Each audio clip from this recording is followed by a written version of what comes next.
also following developments tonight on two presidential interviews making news. In the first, less than 24 hours after the Kelly file reported on a new Republican proposal for immigration reform, President Obama threatening executive action if Congress doesn't actually get the job done. Listen. It is my firm belief that we can get immigration reform done this year. And I don't want to presuppose that we can't.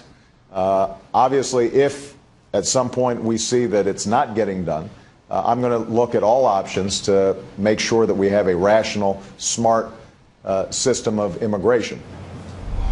Richard Fowler is host of The Richard Fowler Show. Tucker Carlson is editor-in-chief of The Daily Caller and co-host of Fox and Friends Weekend. So, for the first time, the House Republicans come out with a plan saying this is how we think we could get it done, but nothing's going to happen until the border is secured and we have enforcement of our existing laws. And now you have the president saying, you don't get it done, and I'm going to have to look at what I can do, which has some, in particular on the right, Richard, saying, what's he doing?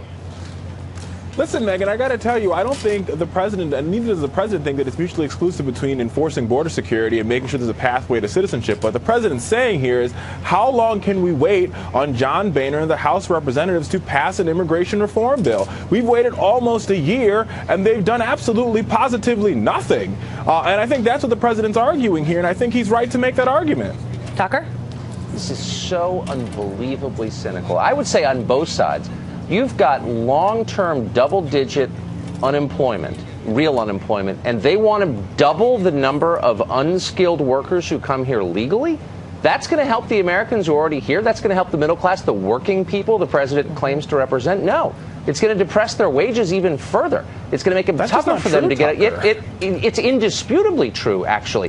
Find an economist who denies that. The Congressional Budget Office. The Congressional Office indicated that the bipartisan bill passed by the United States Senate would actually put money, it would raise money for the United States, and it would benefit our country. These workers are already here. It would certainly These benefit 11 million business. workers are already here, Tucker. I promise to give you both the floor, but it's irritating when you talk over each other. Finish your point, Richard, and then Tucker. Okay, go ahead. I mean, the point is, Megyn, is these 11 million individuals are already here in this country. They deserve a pathway to citizenship. They pledge allegiance to our flag. They're in our schools, and they deserve a pathway to citizenship. Okay. Point blank, period. Well, first of all, I would say the amnesty that's silly, but it's a sideshow. This is about bringing in more unskilled workers because that benefits business and they give money to both parties, and it benefits the Democratic Party because they will vote Democrat.